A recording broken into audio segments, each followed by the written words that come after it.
I walked into the most expensive ballroom in Atlanta, ready to walk my only daughter down the aisle. Instead, she looked me dead in the eye and said, "Dad, I am sorry, but you were not invited. Go away." I did not scream. I did not beg. I simply turned around and walked out. 2 hours later, every single payment for the wedding was canceled. No me, no wedding. Before I tell you how I brought their house of cards crashing down, please like and subscribe. Now let me tell you how a father's love turned into a lesson they will never forget. My name is Thaddeus Coleman. I am 71 years old and my hands are rough like sandpaper. That is what happens when you spend 50 years laying brick and pouring concrete to build half the skyline of this city. I parked my 20-year-old Ford pickup truck around the corner from the venue because the valet took one look at my vehicle and waved me away like I was a delivery driver. I did not mind. I have never been a man who needed someone else to park his car. I checked my reflection in the rearview mirror one last time. I was wearing my brown suit. It was not Italian silk. It was wool, and it was 15 years old. It was the suit I wore to bury my wife Lucille. It was the only suit I owned that still felt like it had a soul. I walked toward the entrance of the Grand Millennium Hotel. The air smelled of expensive perfume and old money. Crystal chandeliers the size of small cars hung from the ceiling, casting a golden glow over the marble floors. I saw guests arriving in Bentleys and Rolls-Royces. They looked at me with that polite confusion rich people have when they see a working man in their space. They clutched their purses a little tighter. They steered their conversations away from me. I kept my head up. I was not there for them. I was there for Jasmine. My little girl was getting married. Or at least the woman who used to be my little girl. I had not seen her in 6 months, not since she moved into the penthouse with him. Hunter. Just thinking his name made my jaw tighten. I stepped through the double mahogany doors into the pre-reception area. I was looking for a familiar face, maybe a cousin or an old neighbor, but I saw no one. The room was filled with strangers, men in tuxedos that cost more than my truck and women in gowns that barely covered their disdain. Then I saw them, standing near the entrance to the main ballroom, acting like royalty holding court. Jasmine looked breathtaking in a white dress that trailed behind her like a cloud, but her face was tight. Her smile did not reach her eyes. Beside her stood Hunter. He was tall, blonde, and wearing a suit that shimmered under the lights. He was laughing loudly at something a guest said, his hand resting possessively on Jasmine's shoulder. He looked like he owned the world. He did not know yet that he did not even own the shoes on his feet. I took a breath and stepped forward. Jasmine saw me first. Her eyes went wide, not with joy, but with pure, unadulterated panic. She whispered something to Hunter, and his head snapped toward me. His smile vanished instantly, replaced by a sneer of absolute disgust. They rushed toward me, not to greet me, but to intercept me. They moved fast, like security guards spotting an intruder. "Stop right there," Ted Hunter said, his voice low and sharp. He stepped in front of me, blocking my view of the party. He did not call me Mr. Coleman. He did not call me Thaddeus. Just Ted. He looked me up and down, his eyes lingering on my scuffed work boots that I had polished as best I could. "What do you think you are doing here?" I ignored him and looked at my daughter. "Jasmine, honey, you look beautiful. Your mother would have been so proud today." I tried to smile to show her that I was just a dad happy to see his child, but Jasmine would not meet my gaze. She was looking around frantically, checking to see if any of the VIP guests were watching. "Dad," she hissed, her voice trembling with anger. "You cannot be here. We talked about this. I told you this was a black tie event. Look at you. You are wearing that old funeral suit. You look like you are here to fix the plumbing, not attend a wedding." The words hit me harder than a brick falling from a scaffold. This was the suit her mother loved. This was the suit I wore when I promised to take care of her on her deathbed. "I came to walk you down the aisle, Jasmine," I said, my voice steady despite the cracking in my heart. "I am your father." "No," Jasmine said, and she took a step back as if my poverty was contagious. "Hunter is walking me down the aisle. Or maybe one of his investors. Someone who fits the image, Dad. You do not fit. You are embarrassing us." Hunter chuckled, a sound devoid of any warmth. "Look, old man," he said, stepping closer into my personal space. He smelled of scotch and arrogance. This isn't a backyard barbecue in the hood. We have investors here, CEOs, people who matter. We can't have you wandering around looking like a charity case. It ruins the brand. Now be a good little construction worker and shuffle along. He made a shooing motion with his hand like he was dismissing a stray dog. I felt a fire ignite in my chest, a heat I hadn't felt in years. But I remembered Lucille. I remembered her asking me to be patient with Jasmine to protect her. So I swallowed the rage. I reached into the inside pocket of my brown jacket. I felt the thick envelope there. Inside was a check for $1 million, my life savings, the money I made selling the land I bought 40 years ago before this city exploded. It was supposed to be her freedom fund, a way for her to start her own business, to not be dependent on this man standing in front of me. I have something for you, I said, pulling the envelope out halfway. It is a gift, a wedding gift. Hunter saw the plain white envelope and laughed. He actually laughed. What is that, Ted? A gift card to Home Depot, a $50 savings bond. Keep it. We don't need your pocket change. We spent more on the flowers for the lobby than you made in your entire life. He reached out and slapped the envelope. He didn't take it. He slapped it. The envelope fell from my hand and landed on the polished marble floor. It slid a few feet away, coming to rest near a potted fern. Jasmine didn't move to pick it up. She just looked at me with cold, hard eyes. "Go away, Dad," she said. "Please just go away before security has to drag you out. You were not invited. You are not wanted. This is my life now, and there is no room in it for you." I looked at her. Really looked at her. I searched for the little girl who used to sit on my lap while I drove the excavator. I searched for the teenager who cried on my shoulder when she didn't get into her first choice college. She was gone.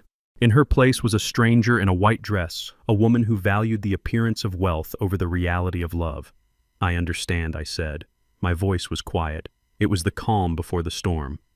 "You have made your choice, Jasmine. But remember this. Once I walk out those doors, I am not coming back." "Good," Hunter said, smirking. "That is the best wedding present you could give us." I nodded slowly. I did not look at the envelope on the floor. I did not look at Hunter. I looked at my daughter one last time, burning the image into my mind because I knew the next time I saw her she would not be looking at me with arrogance.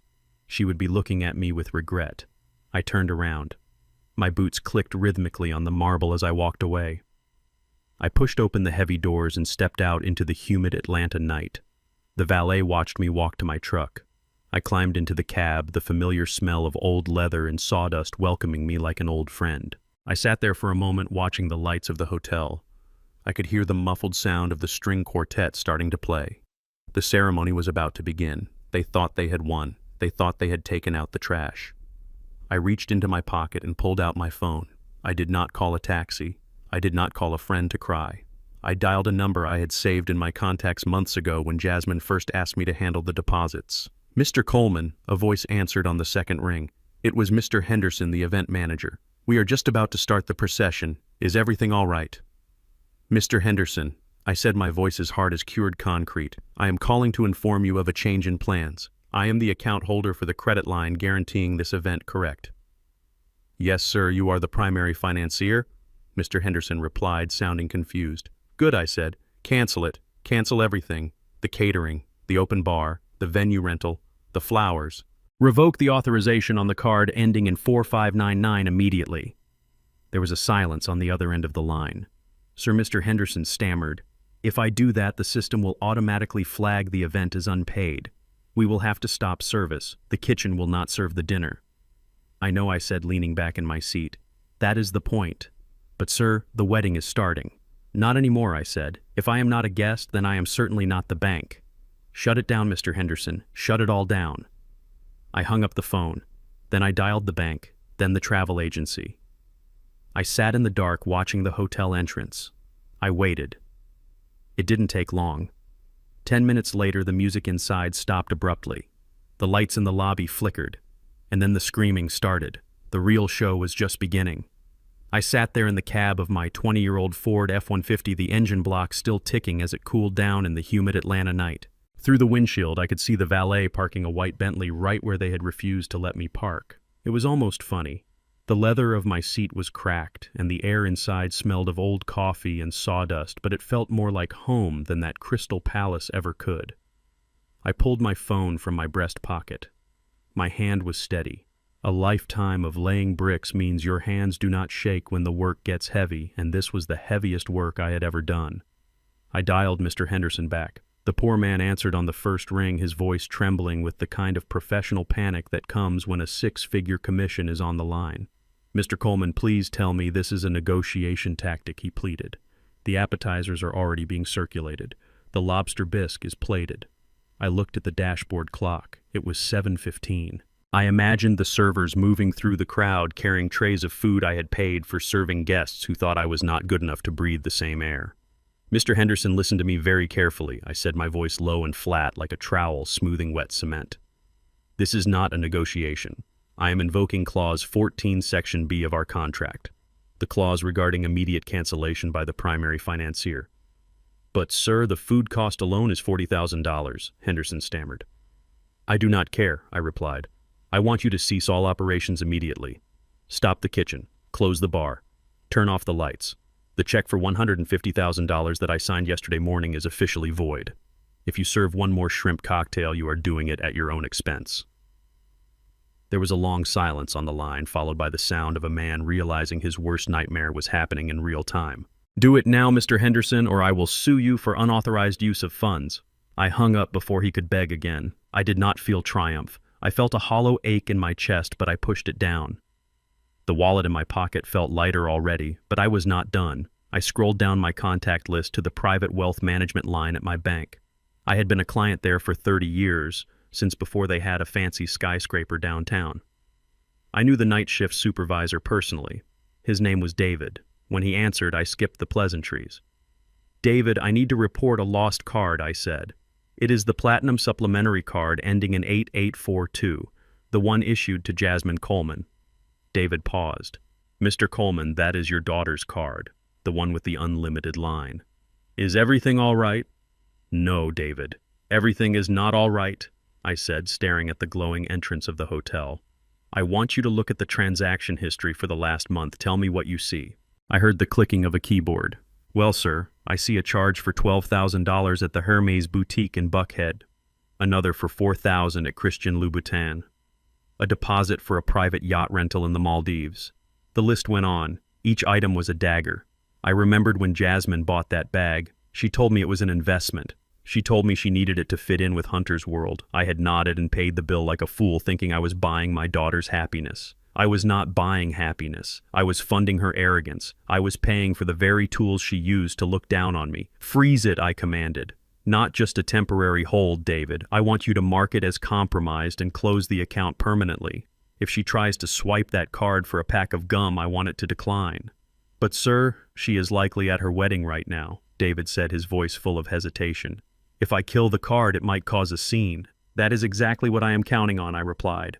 "Kill it, David. Kill it all." I placed the phone on the passenger seat and reached for the paper bag I had tossed there earlier. Inside was a ham sandwich from the gas station down the road wrapped in wax paper. It cost $4.50. I unwrapped it slowly.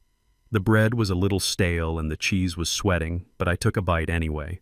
I chewed slowly, staring out the window at the Grand Millennium Hotel. From my vantage point in the shadows, I had a clear view through the massive floor-to-ceiling windows of the ballroom. It was like watching a silent movie. I could see the chandeliers sparkling like diamonds. I could see the waiters moving in a synchronized dance, pouring vintage champagne that cost $300 a bottle. And there, in the center of the room, was Hunter. He was standing on a raised platform, holding a microphone. He looked like a golden god. He was laughing, raising his glass in a toast. I could imagine what he was saying. He was probably bragging about the merger he was about to close or the new penthouse he had just bought.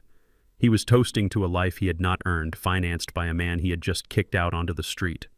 Jasmine was standing next to him, looking at him with adoration. She was clapping her hands, her face glowing with the pride of being Mrs. Hunter Vance. They looked perfect. They looked untouchable. They looked like they had gotten away with it. I swallowed the dry bread and took a sip of lukewarm water from a plastic bottle. "Enjoy it," I whispered to the glass. "Enjoy the champagne. It is the last thing you will ever taste on my dime." And then it happened. It was subtle at first. The waiter pouring wine at the head table stopped mid-pour. He tapped his earpiece, listening to a voice command. Then he pulled the bottle back and walked away briskly. Then the lights on the stage flickered. Hunter tapped the microphone, but the sound was dead. He looked confused, tapping it again harder this time. The band behind him stopped playing, their instruments lowering their bows and trumpets. A ripple of confusion spread through the room, and then with a finality that felt like a judge's gavel slamming down the massive crystal chandeliers overhead went dark. The room plunged into shadows. The only light came from the emergency exit signs casting a ghostly green glow over the confused faces of the elite. I took another bite of my sandwich. The show had begun. The emergency lights bathed the ballroom in an eerie green glow that made everyone look like ghosts. The silence that followed the blackout was heavy and suffocating. It was not the comfortable silence of anticipation, but the awkward, terrifying silence of a disaster unfolding in real time. Mr. Henderson walked onto the stage with the grim determination of an executioner. He did not need a microphone anymore. The room was so quiet you could hear the ice melting in the unfinished drinks. He stood center stage and cleared his throat. "Ladies and gentlemen," he announced, his voice projecting to the back of the room, "we are experiencing a significant technical difficulty regarding the financial administration of this event. Please remain where you are while we resolve this matter with the hosts." It was a polite way of saying the check bounced, but in a room full of sharks and investors, everyone knew exactly what that code meant. The air went out of the room. 300 heads turned in unison toward the head table. Hunter stood there frozen. His glass was still raised in the air, a monument to his own stupidity. His smile, which had been plastered on his face all night, twitched and died. He looked like a man who had just stepped off a curb and realized a bus was inches from his face. He tried to laugh it off. He actually tried to chuckle. "Folks, just a little mix-up with the bank," he stammered, his voice cracking. "You know how these high-security accounts are. Too much protection, right?" Nobody laughed. The investors he was trying to impress exchanged glances. I saw one of them, a man Hunter had been bragging about landing all week, slowly place his champagne flute on a passing tray and turn his back. It was a small gesture, but it was fatal. The humiliation radiating off Hunter was palpable even from my truck. He looked small, he looked cheap, he looked exactly like what he was, a fraud in a rented tuxedo. Mr. Henderson did not wait for Hunter to finish his excuses. He walked off the stage and gestured sharply for Hunter and Jasmine to follow him. It was not a request. It was a summons. They walked out of the ballroom like two children being called to the principal's office, leaving 300 guests whispering in the dark. Inside the manager's office, the air conditioning was humming, but Hunter was sweating as if he were in a sauna. Mr. Henderson sat behind his desk and did not offer them a seat. The door clicked shut, locking out the noise of the confused guests. "Let us not waste time," Mr. Henderson said. His voice was cold, devoid of the customer service warmth he had shown earlier. "The primary funding source has been revoked. The credit card on file has been reported lost, and the contract holder has exercised his right to cancel.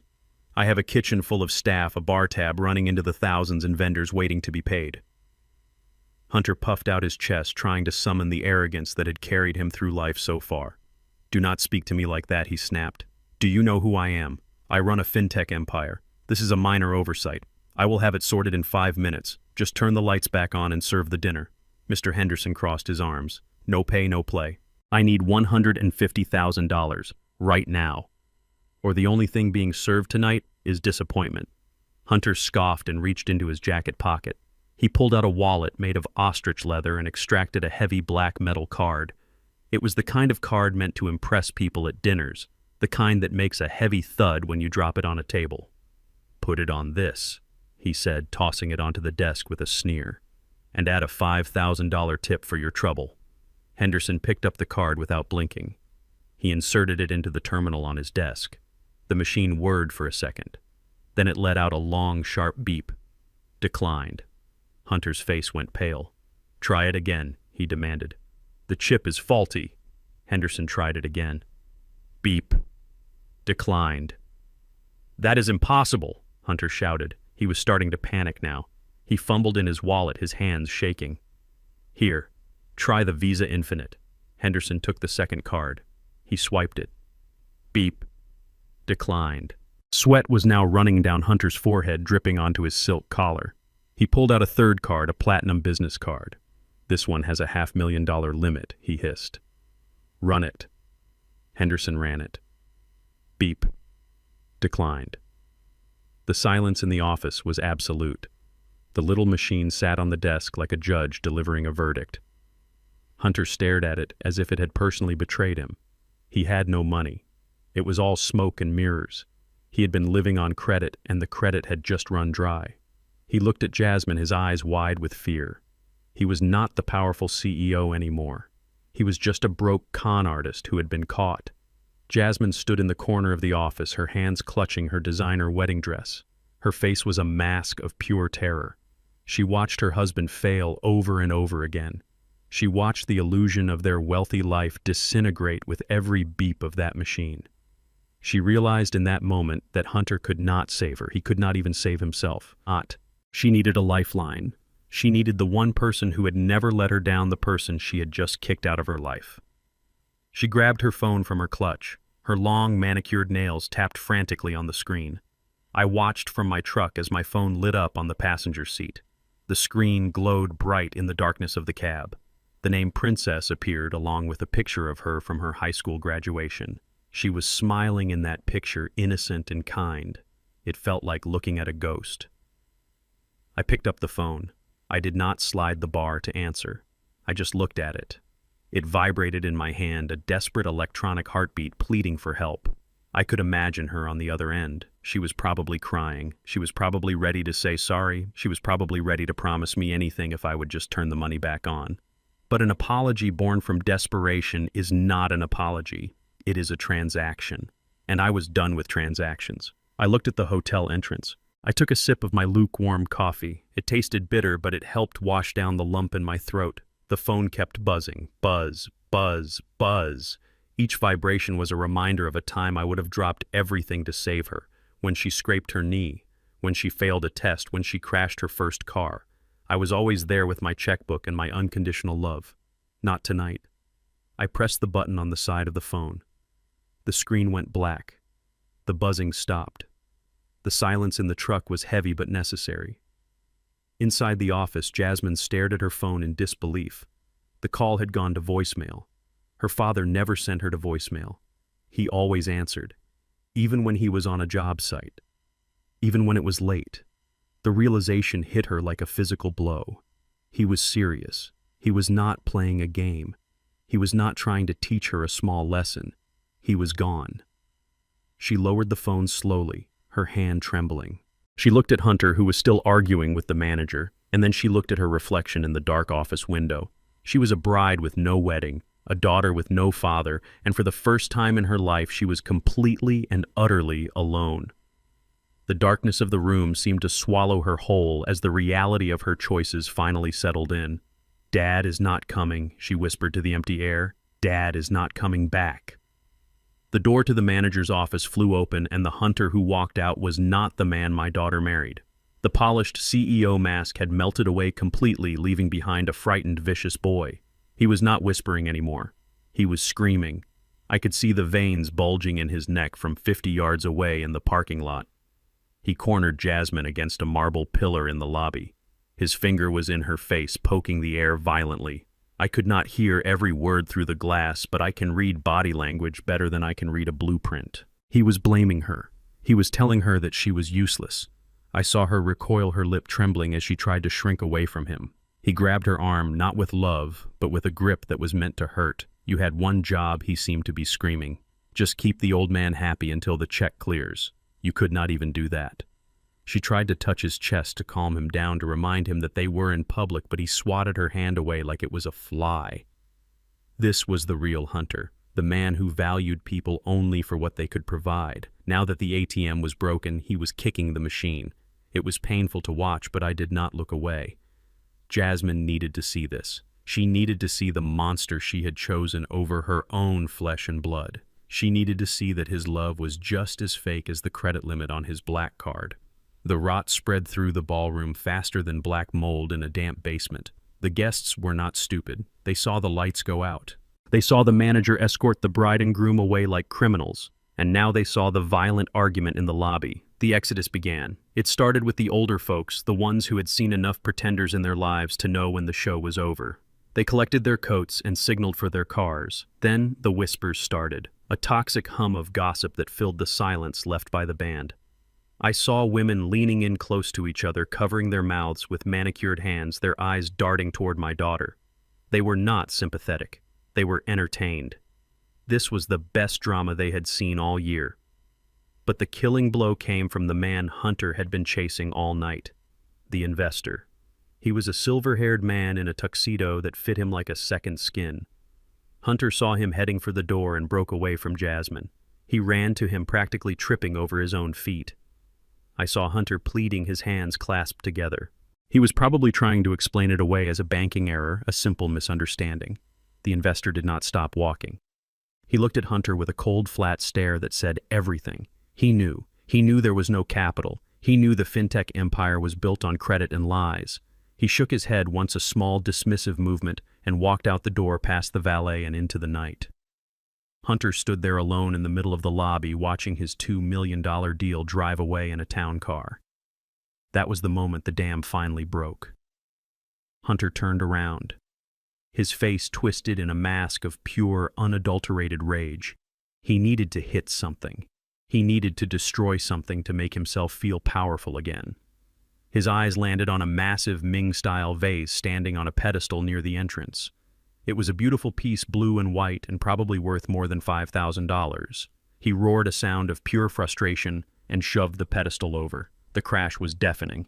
Porcelain shattered across the marble floor, sending sharp shards skittering like ice in every direction. The sound echoed through the lobby, stopping everyone in their tracks. Mr. Henderson did not hesitate this time. He was on his radio in a second. I saw the flashing blue lights of a squad car pull up 2 minutes later. They were already nearby, probably responding to a noise complaint. 2 officers walked in, stone-faced and serious. Hunter was breathing hard, standing over the wreckage of the vase like a petulant child. Mr. Henderson pointed at him. The officers approached. Jasmine tried to intervene. She was crying hysterically now, desperate to fix the unfixable. She reached up and unclasped her diamond earrings, the massive studs Hunter had given her as a wedding gift just that morning.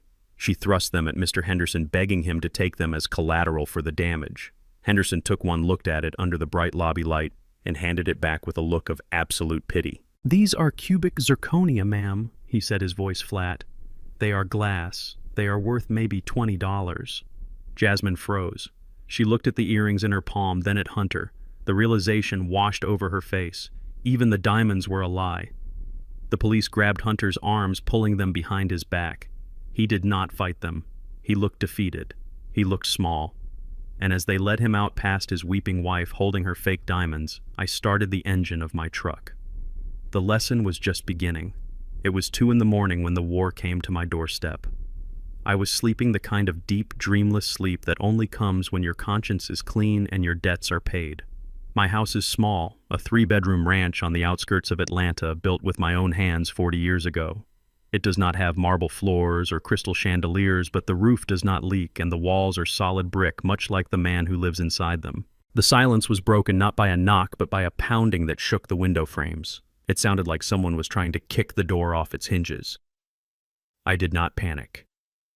Panic is for people who do not know how to handle a crisis. I sat up and swung my legs over the side of the bed, my joints popping in the cool night air.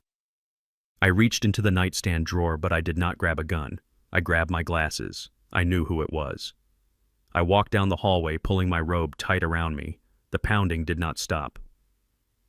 "Open up!" Old Man Hunter's voice screamed from the other side, muffled by the heavy oak door. "Open this door right now or I will break it down!" I unlocked the deadbolt and turned the knob. The door flew open, violently slamming against the wall and knocking a picture frame to the floor. They stood there, framed by the porch light, looking like a tragedy in high definition. Jasmine was still in her wedding dress, but the hem was black with street dirt and wine stains bloomed across the bodice like fresh bruises. Her makeup was smeared, her hair a tangled mess of hairspray and sweat. Hunter looked worse.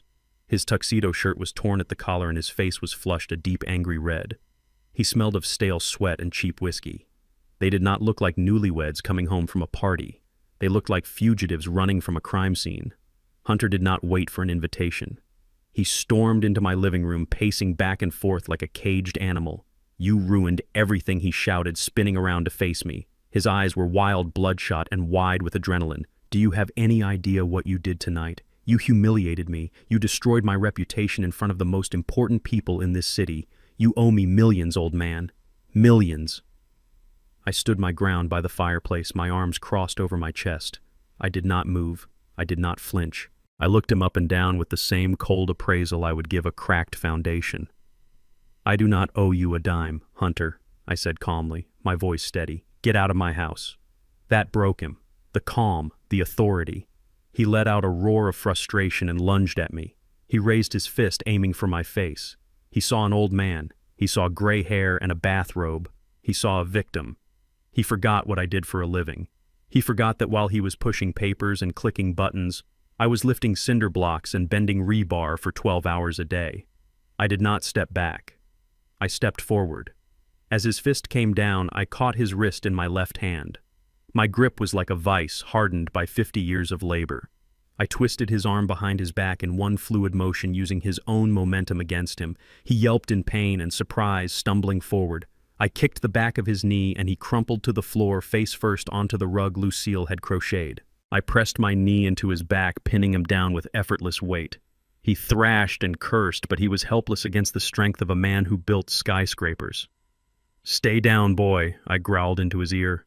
"You might wear Italian suits, but you are soft. You have never worked a day in your life. I could snap you like a dry twig." I led him up slowly, shoving him toward the sofa. He scrambled back, rubbing his shoulder, looking at me with a mixture of shock and pure hatred. The humiliation burned brighter on his face than the anger. He had just been physically dominated by a 71-year-old bricklayer in front of his wife. It was the ultimate emasculation. Jasmine screamed when he hit the floor, but she did not move to help him. She just stared at me as if I had turned into a monster. "You assaulted him," she cried, her voice shrill and hysterical. "You assaulted my husband. I am calling the police." "Go ahead," I said, walking over to the side table. "Call them. I am sure they would love to know where he is." I picked up a thick manila folder I had left there earlier that evening. I tossed it onto the coffee table. It landed with a heavy thud, sliding across the wood until it hit Hunter's leg. "What is this?" he sneered, picking it up with trembling hands. "Open it," I said. "It is your resume, not the one you show investors, the real one." He opened the folder. His eyes scanned the first page and the color drained from his face faster than water from a broken pipe. It was a report from the SEC. It detailed an ongoing investigation into his fintech company. It outlined a classic Ponzi scheme structure. It listed gambling debts in Vegas and Atlantic City totaling over $500,000. It showed that the penthouse was leased under a shell company that was 3 months behind on rent. Jasmine snatched the papers from his hands. She read them, her eyes darting back and forth. "Dad, what is this?" she asked, her voice trembling. "This says he is under investigation. This says he is broke. It says he is a fraud, Jasmine," I replied, my voice softening just a fraction. He needed this wedding to sign new investors to pay off the old ones. I was not just paying for a party. I was laundering money for a criminal.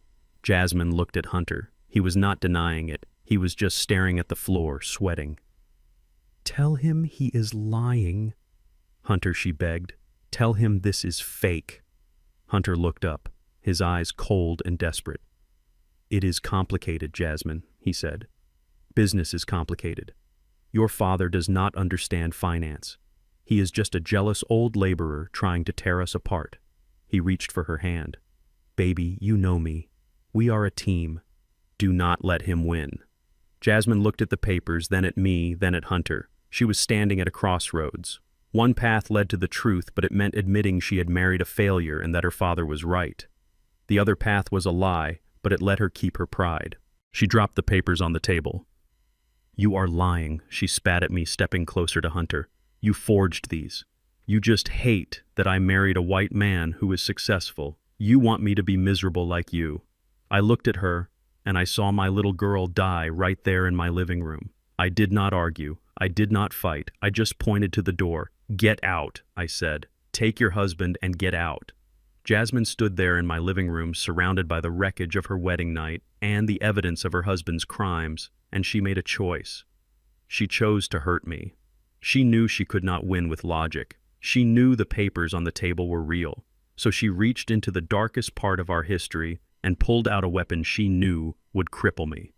Her face twisted into a sneer that looked disturbingly like Hunter's. "You are pathetic," she spat, her voice dripping with venom. You are just a jealous, bitter old man who hates that I found someone better than you. You hate that Hunter has class. You hate that he dreams big. You spent your whole life playing in the dirt, Dad, and you want me to do the same. You want me to be small."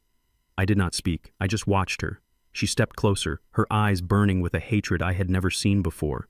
"It is just like with Mom," she said, and the air left the room. "You let her die, Dad. You killed her with your cheapness. I remember hearing you argue with the doctors about the bills. I remember you saying we could not afford the experimental treatment. You sat on your pile of money like a miser while she wasted away in that hospice bed. You could have saved her. You could have spent every dime you had, but you were too scared of being poor. You loved your bank account more than you loved your wife, and now you are trying to do the same thing to me.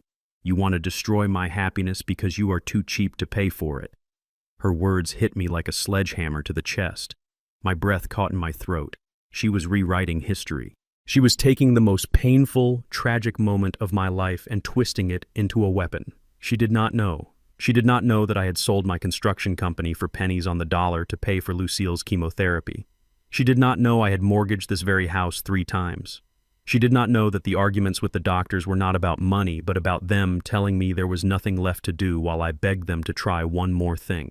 She did not know because I protected her from it. I sent her away to boarding school so she would not have to hear her mother screaming in pain. I shielded her from the poverty that followed so she could finish her degree without worrying about student loans. And this was my reward. I looked at my hands. They were shaking. Not from fear, but from the sheer agony of holding back the truth. I wanted to scream at her. I wanted to show her the receipts from the hospital that I finally paid off 5 years ago. I wanted to tell her that I ate oatmeal for dinner for 2 years so she could have a new car for college. But I looked at her face and I stopped. I saw the way she was looking at me. There was no curiosity in her eyes. There was no desire for truth. She had created a narrative that justified her selfishness. In her mind, I was the villain and she was the victim. If she believed I was a monster, then she did not have to feel guilty about treating me like garbage. She had been brainwashed not just by Hunter, but by her own vanity. She had fallen in love with the idea of wealth so deeply that she was willing to desecrate her mother's memory just to defend a fraud. The silence stretched out between us heavy and suffocating. I felt a part of my soul wither and die. The father in me, the one who would catch a grenade for her, wanted to explain. But the man in me, the exhausted laborer who had given everything and received nothing, knew it was pointless. You cannot explain color to a blind man, and you cannot explain sacrifice to a narcissist. She did not want a father. She wanted a financier. And since the bank was closed, she had no use for me. I took a deep breath, inhaling the scent of my old house, the house she despised. I straightened my back. The pain was still there, sharp and bleeding, but I pushed it down into the steel box, where I kept my grief. I looked at Hunter, who was still rubbing his shoulder on the sofa, watching us with a smirk. He thought he had won. He thought Jasmine's cruelty had broken me. He was wrong. It had not broken me. It had liberated me. I walked over to the front door and opened it wide. The night air rushed in, cooling the heated atmosphere of the room. "Get out," I said, my voice low and devoid of emotion. Jasmine laughed, a harsh, brittle sound. "We are leaving," she said, linking her arm through Hunter's. "Do not worry. We are going back to the penthouse. Back to our life. A life you will never be a part of again. I hope you enjoy dying alone in this dump old man." I looked at them standing there in their ruined wedding clothes, clutching their arrogance like a shield. "You are not going back to the penthouse," I said simply. Jasmine stopped. "What are you talking about? Of course we are. It is my home." "No, it is not," I replied. I walked back to the coffee table and picked up the folder again. I pulled out a document from the back. It was a deed held by a holding company called Coleman Properties, LLC. "You really never paid attention to the details, did you, Jasmine?" I said, tapping the paper. "Hunter told you he was leasing the penthouse. He told you his company paid for it. That was a lie. Hunter has bad credit. He could not lease a bicycle, let alone a luxury apartment in Buckhead. He needed a guarantor. He needed someone with a perfect credit score and substantial assets." Hunter's face went gray. He knew. He had known all along. "I bought the building, Jasmine," I said. "I bought the whole complex 3 years ago as an investment.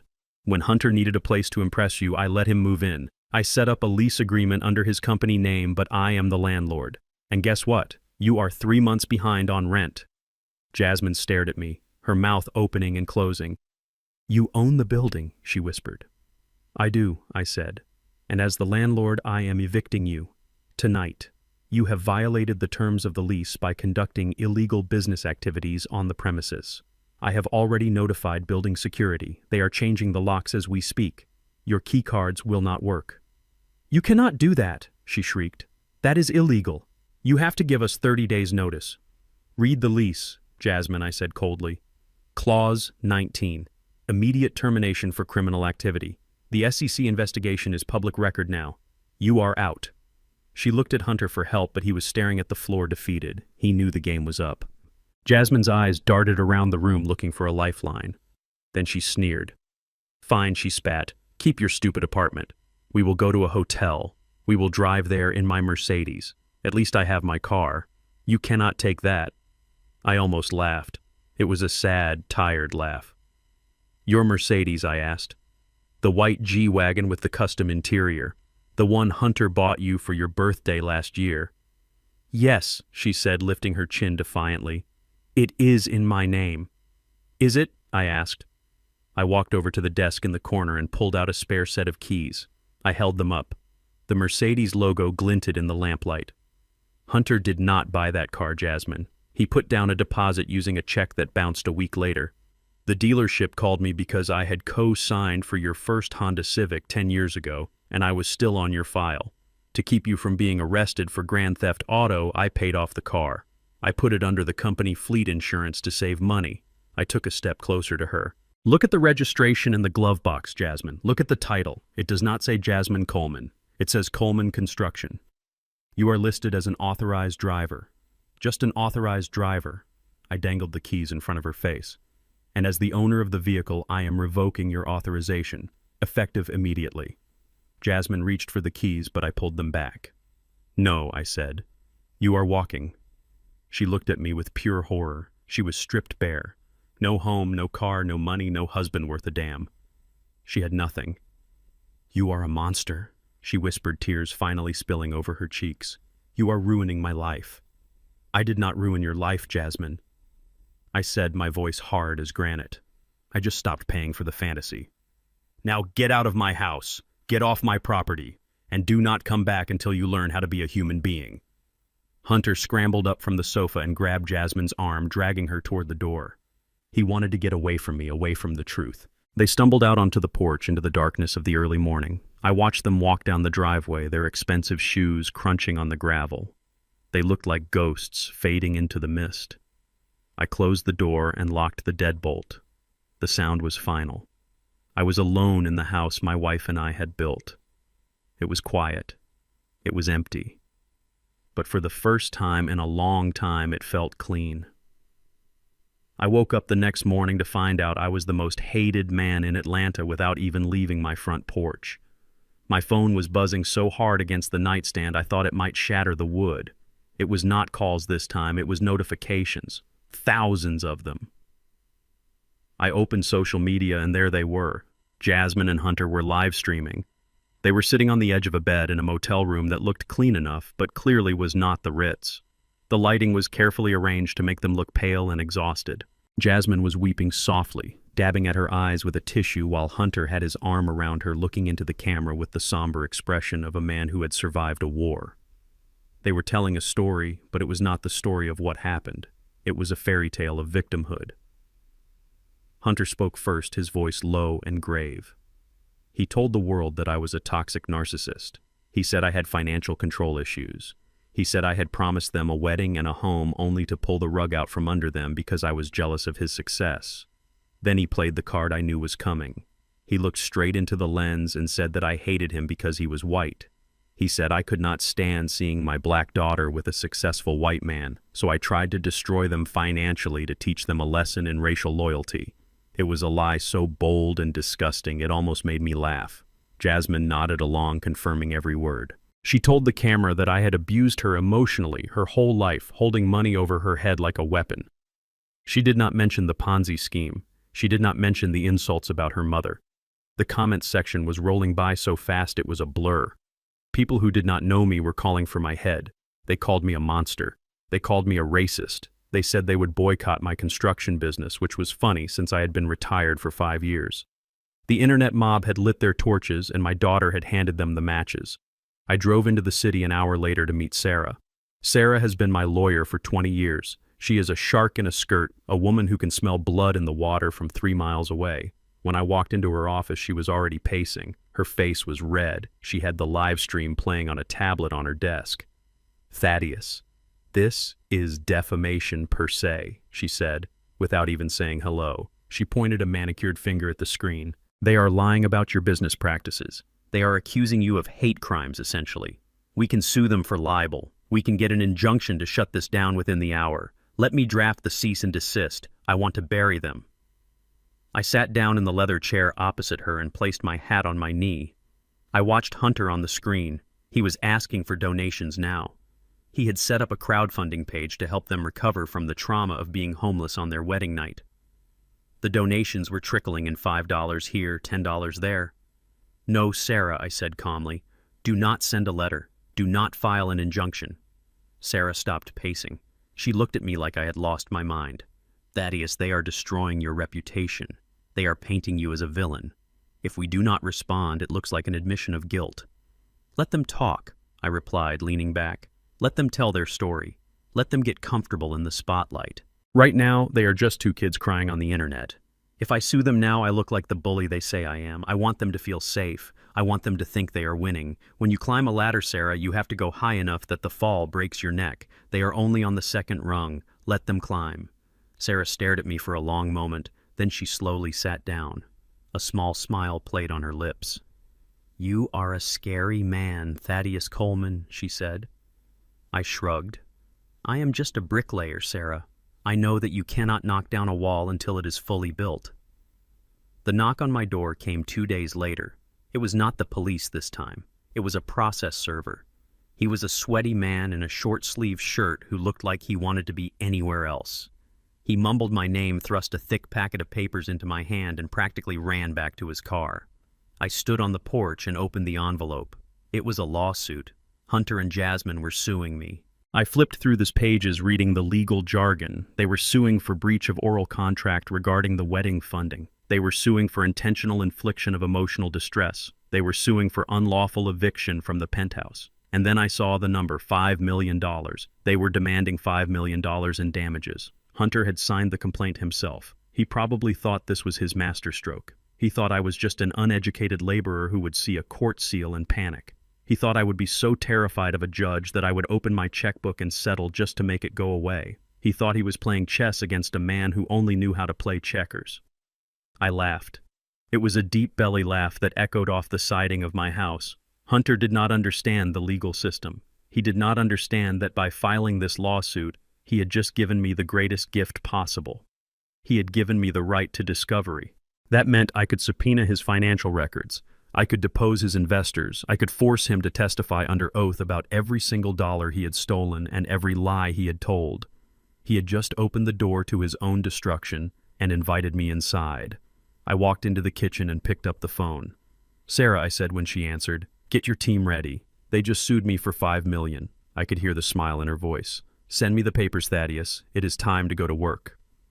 I did not go to the penthouse alone. I brought the law with me in the form of Sheriff Miller. Miller and I go back 40 years. We played high school football on the same mud-soaked field, and we served on the same deacon board at church, so he knows the kind of man I am, and he knows a con artist when he sees one. The sun was just starting to burn off the morning fog when Miller's squad car pulled up to the curb of the high-rise, and I was already there leaning against the hood of my truck, watching the building like a hawk. Miller stepped out, adjusting his belt, and he did not look happy, but he looked ready. We walked into the lobby together, and the concierge tried to stop us, murmuring about privacy protocols, but Miller just held up the court order signed by a judge who was tired of Hunter's stalling tactics.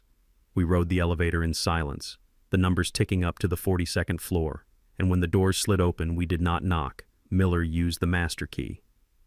We walked into a scene of absolute denial where Hunter was sitting on my leather sofa in a silk robe drinking espresso like he hadn't just sued me for $5 million while Jasmine was on the balcony taking a selfie.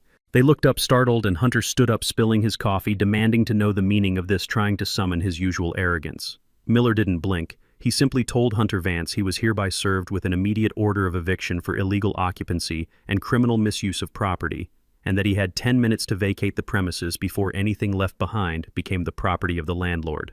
Hunter laughed a nervous, high-pitched sound and said, "You cannot do this. My lawyer will have your badge," but Miller just smiled, a cold, hard smile, and said, "Your lawyer is the one who called me son. He dropped you this morning when your check bounced, so pack your bags." The next 10 minutes were a chaotic symphony of panic as Jasmine was screaming, running from room to room, grabbing armfuls of designer clothes and shoving them into Louis Vuitton duffel bags, not crying about losing her home, but crying about leaving behind her shoe collection. Hunter was frantic. He was not packing clothes. He was packing hard drives and shredding documents until Miller put a stop to that, immediately grabbing Hunter by the back of his silk robe and hauling him away from the shredder, growling that it was evidence and to leave it. When the 10 minutes were up, Miller's deputies escorted them into the hallway for the walk of shame to end all walks of shame, because the neighbors had come out. These were the people Hunter had been trying to impress for months, the people he had sneered at me about, and they were standing in their doorways holding their morning coffee, watching the self-proclaimed king of fintech being marched out by the police. Phones were out and videos were being recorded, and I saw Mrs. Vanderhoven, a woman Hunter claimed was his mentor, recording the whole thing with a look of pure amusement. Hunter saw her too, and broke away from the deputy for a second, desperate for a lifeline, pleading with Margaret to tell them who he was and to call the mayor, saying this was a misunderstanding. Margaret did not call the mayor. She did not even stop recording. She just looked at him and said, "Oh, I know who you are. Hunter, we all saw the news this morning. Your scheme is over, darling." Hunter pulled out his phone, his fingers trembling so badly he could barely unlock the screen, and started dialing, muttering names of senators and bankers and hedge fund managers, people he claimed were his best friends. I watched as he made call after call, getting only voicemail and busy signals because the people who drank his champagne and laughed at his jokes were gone. They were ghosts who knew he was radioactive, and they had scrubbed him from their contacts list.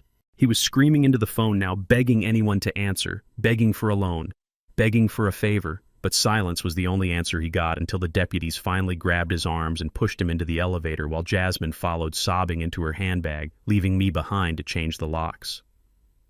The sidewalk is a great equalizer. It does not care if your luggage costs $10,000 or $10, because if you have nowhere to go, you are just homeless. I stood on the balcony of the penthouse 40 floors up and watched them down below looking like ants, standing on the curb surrounded by a mountain of monogrammed leather bags. Jasmine was sitting on a suitcase, her head in her hands, while Hunter was pacing again, still yelling into his phone. I could see him gesturing at passing taxis until a yellow cab finally pulled over and Hunter opened the door and started loading bags. Then he stopped and patted his pockets, pulling out his wallet to say something to the driver, but the driver shook his head and laughed. Hunter tried another card, and the driver waved him off, closed the door and drove away, because I knew exactly what had happened. The credit cards were dead, and the bank accounts were frozen pending the investigation, so they did not have cash, they did not have credit, and they did not even have a bus pass. They were stranded in the middle of the city. They tried to conquer with nothing but expensive leather bags filled with clothes they had no place to wear. Jasmine stood up and kicked one of the bags, screaming at Hunter, pointing a finger in his face while he screamed back, and the perfect couple, the power team, was disintegrating right there on the concrete. It started to rain, a slow gray drizzle that soaked into their silk clothes and ruined Jasmine's hair, and when they tried to huddle under the awning of the building, the doorman, the same man Hunter had never tipped, stepped out and firmly asked them to move along because they were loitering. They grabbed their heavy bags, dragging them down the wet street, looking heavy and burdensome, looking like exactly what they were: baggage. I turned away from the balcony and walked back inside my apartment, knowing it was time to call a cleaning crew because the place smelled like cheap cologne and lies. The neon sign of the Starlight Motel buzzed with a dying electrical hum that sounded like a fly trapped in a jar. It was the kind of place that charged by the hour and did not ask for ID at the front desk. Inside room 12, the air smelled of stale cigarette smoke and mildew. Jasmine sat on the edge of the sagging mattress, surrounded by the few Louis Vuitton bags she had managed to salvage before the eviction. Hunter was passed out on the other bed, still wearing his tuxedo pants, but shirtless, his chest rising and falling in a rhythm of drunken exhaustion. He had spent the last of his cash on a bottle of vodka from the liquor store across the street. Jasmine was not sleeping. She was frantically digging through a duffel bag looking for something she could sell: a watch, a bracelet, anything to get them out of this hellhole. Her hand brushed against something stiff at the bottom of the bag. It was a crumpled white envelope. It had a footprint on it, a size 12 dress shoe print. It was the envelope I had tried to give her at the wedding. The one Hunter had slapped out of my hand. The one he had called pocket change. She had picked it up off the ballroom floor, not out of sentiment, but out of habit, because she never left anything behind. She pulled it out, smoothing the wrinkles against her knee. She stared at my handwriting on the front, simply reading, "To my little girl." Her hands were shaking. Maybe there was cash inside, maybe a few $100s, enough for a better hotel, enough for food. She slid her manicured finger under the flap and tore it open. She pulled out a single sheet of folded notebook paper and a rectangular slip of blue safety paper. She looked at the blue slip first. Her eyes widened until I thought they might pop out of her head. Her breath hitched in her throat, making a sound like a dying engine. It was a cashier's check drawn from my private savings account. The amount was written in bold black ink. $1 million. She blinked, rubbing her eyes, thinking the bad lighting was playing tricks on her. But the numbers did not change. $1 million. She dropped the check onto the bedspread as if it were on fire and picked up the letter. I had written it the night before the wedding, sitting at my kitchen table, thinking about the woman she used to be. "My dearest Jasmine," the letter read. "I know you think I do not approve of your life, but I have always believed in your talent. I remember when you were 12 and you turned our kitchen into a bakery. I remember your dream of opening your own fusion restaurant in downtown Atlanta. You told me once that you wanted to feed people, not impress them. I sold the last parcel of land I owned in Savannah to give you this. This is not for a house. This is not for Hunter. This is for you. This is seed money for your restaurant. Do not let anyone tell you that you cannot cook. Do not let anyone tell you that you need a man to be successful. Build your own empire. Love, Dad." Jasmine read the letter twice, then a third time. A guttural scream tore from her throat. She looked at Hunter, snoring on the bed, a man who was broke, a fraud, and a liar. Then she looked at the check. $1 million. She had traded $1 million dream and a father who believed in her for a man who had just gotten them kicked onto the street. The realization hit her with the force of a physical blow. She had not just burned a bridge, she had blown up the bank. She did not wake Hunter. She did not leave a note. She grabbed the check, and the letter shoved her feet into her dirty heels and ran out of the room. She flagged down a confused Uber driver who had just dropped someone off at the gas station and offered him her last $20 bill to drive her to my house. It was pouring rain when she arrived. I was sitting on my porch in my rocking chair watching the storm. I knew she would come. The greed always brings them back. She ran up the driveway, her expensive dress soaked and clinging to her skin, her makeup running in black streaks down her face. She threw herself at my feet on the porch steps. "Dad," she wailed, clutching my knees. "Dad, I am so sorry. I was wrong. I was so wrong. Please forgive me. I read the letter, Dad. I want to open the restaurant. I want to be your little girl again." She held up the check with trembling hands, offering it to me as if she were returning a holy relic. "Just let me come home. Let me start over. We can do this together, just like you said." I looked down at her. Her performance was Oscar-worthy. The tears seemed real. The shaking seemed real. But I knew my daughter. I knew that she was not crying for me. She was crying for the 7 zeros on that piece of paper. She was crying because she was cold and hungry, and I was her winning lottery ticket. I reached down and took the check from her hand. She smiled through her tears, a look of relief washing over her face. She thought she had won. She thought the old bricklayer was soft. I held the check up to the porch light. "It is a lot of money, Jasmine," I said softly. "It represents 50 years of sweat, broken bones, missed holidays. It is a lifetime." "Yes, Dad." She nodded eagerly. "I know. I appreciate it so much. I will make you proud." I looked her dead in the eye. "You already had your chance to make me proud," I said. "You chose to humiliate me. You chose to stand by a thief while he mocked me." I gripped the check in both hands. The sound of the paper tearing was louder than the thunder overhead. "Rip!" Jasmine screamed. "No, no, Dad. What are you doing?" I tore it again and again, until the $1 million was nothing but blue confetti raining down onto the wet porch floor. "That money is gone, Jasmine," I said, my voice hard. "Opportunity knocks once. When you slammed the door in my face, you slammed it on this too. This money is going to the St. Jude Children's Research Hospital in your mother's name. At least there it will cure cancer instead of funding your vanity." Jasmine scrambled on the floor, trying to pick up the wet pieces, trying to puzzle them back together, but they were dissolving in the rain. "Get off my porch," I said, turning my back on her. "And do not come back until you have earned $1 million with your own 2 hands." Jasmine walked back into room 12 of the Starlight Motel, looking like a ghost that had been dragged through a swamp. The rain was still dripping from the hem of her ruined wedding dress, creating a puddle of dirty water on the carpet.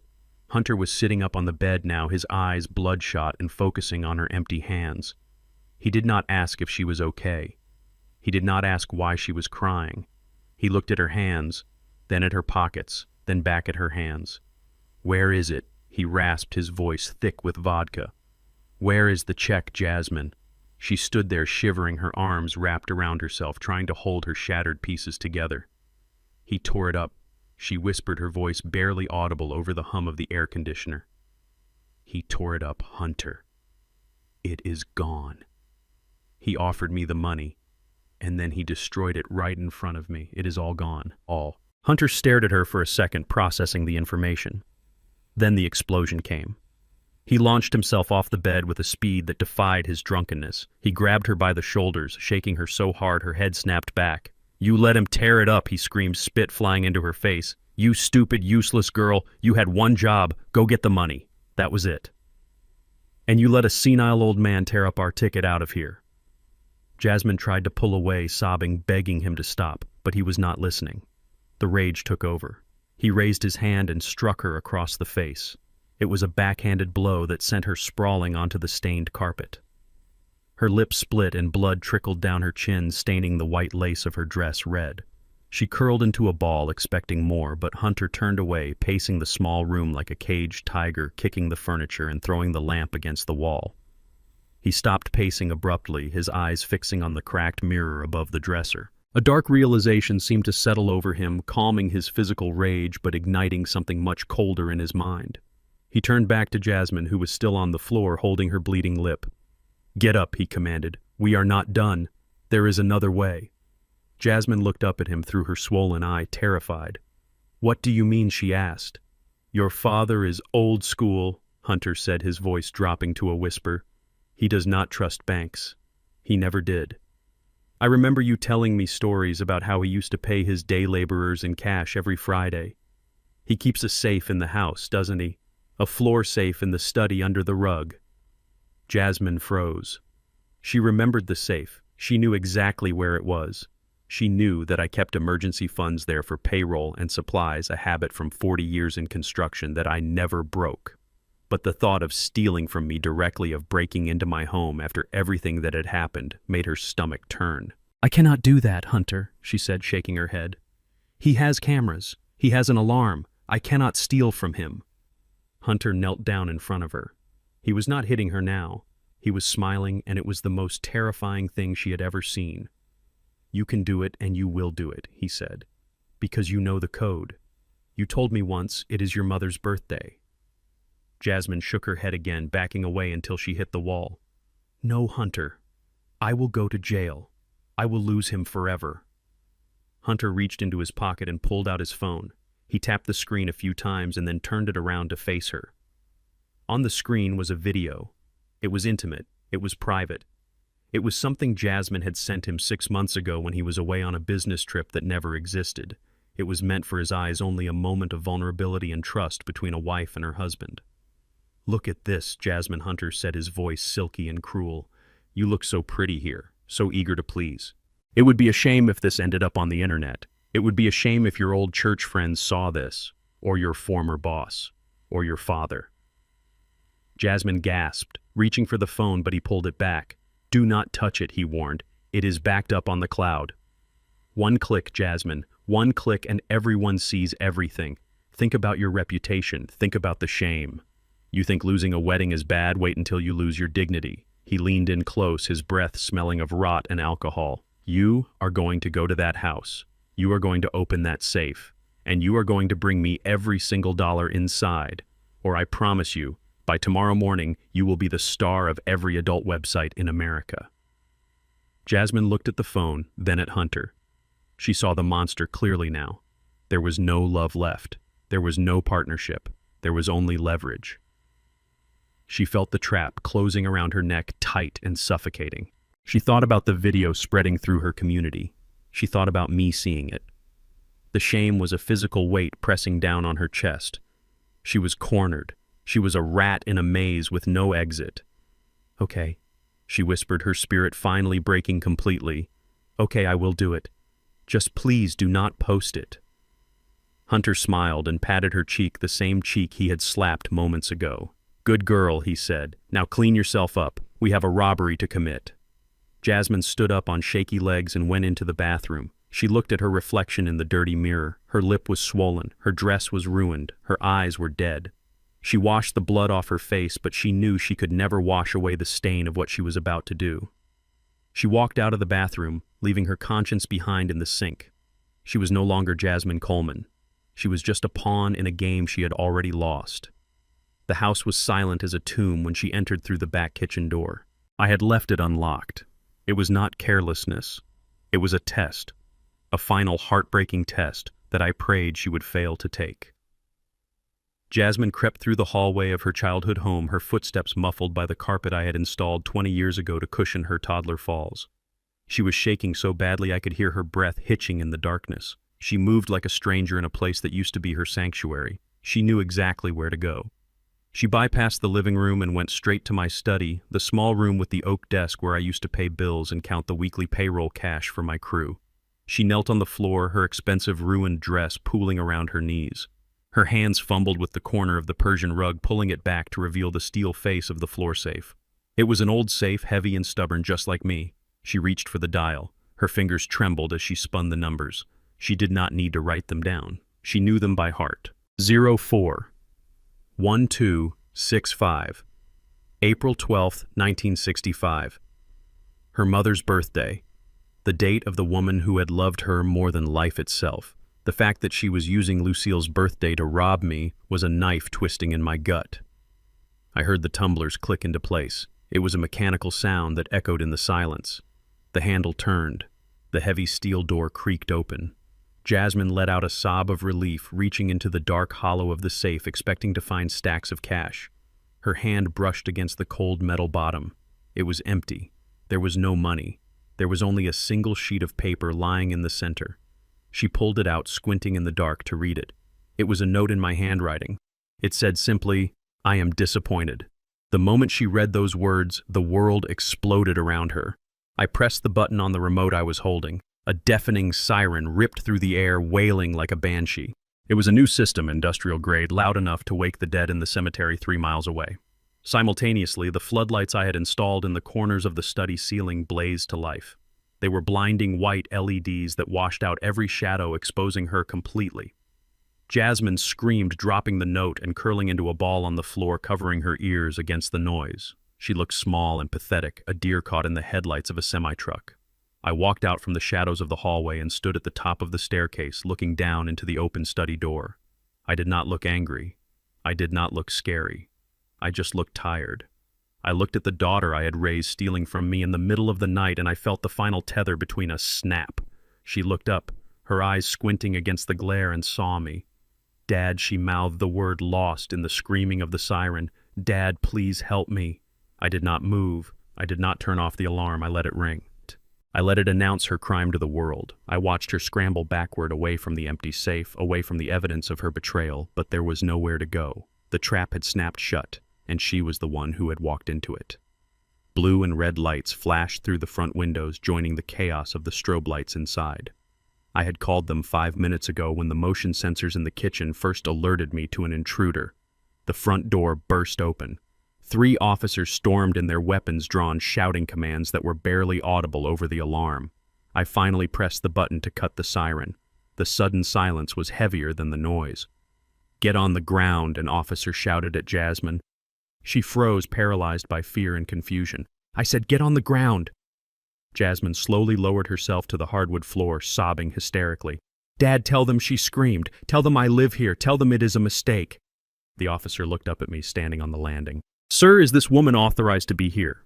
I looked at Jasmine. I looked at the open safe. I looked at the greed that had brought her to this low point. "No, officer," I said, my voice steady and cold. "I have no idea who that woman is anymore. She is an intruder." Arrest her." The officer nodded. He holstered his weapon and pulled out a pair of steel handcuffs. He grabbed Jasmine's wrists and pulled them behind her back. The metallic click of the cuffs locking was the loudest sound in the room.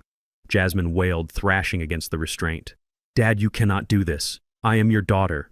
Hunter made me do it. He threatened me. Please, Dad, do not let them take me to jail." I walked down the stairs slowly, my hand gripping the railing. I stopped a few feet away from her. I looked down at her tear-stained face. "You made your choice, Jasmine," I said.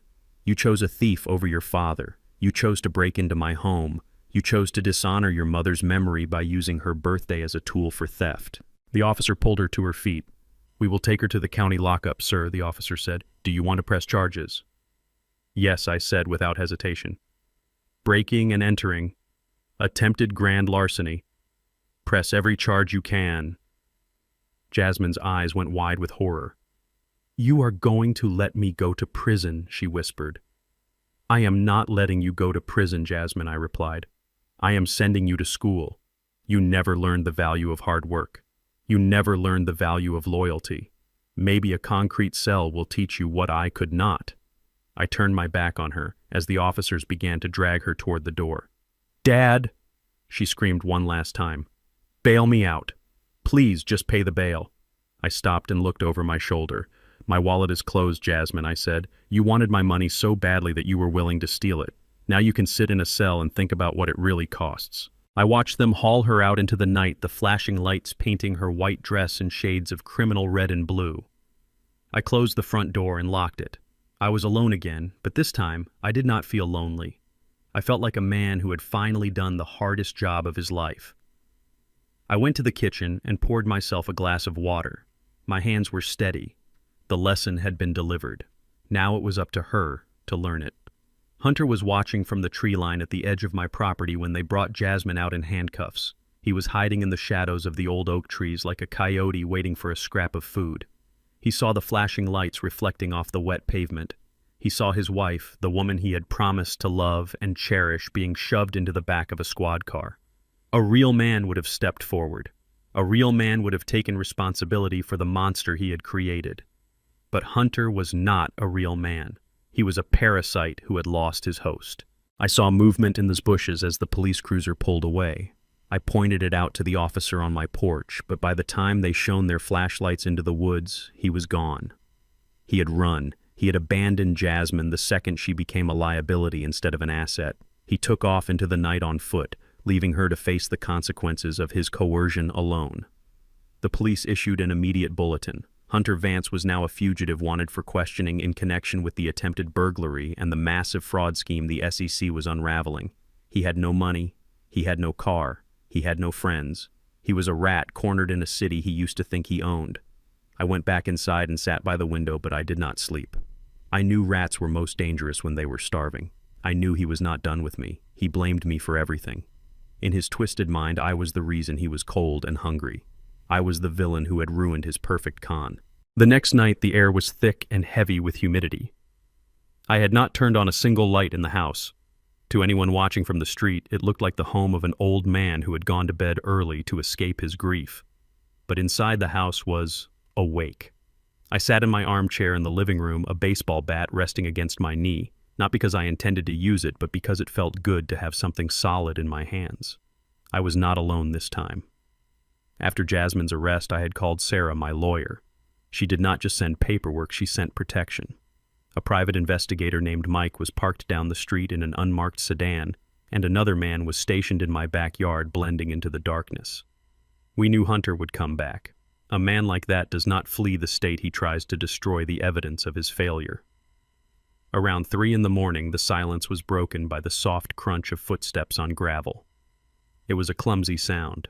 Hunter was not a professional criminal. He was just a desperate amateur. I smelled him before I saw him.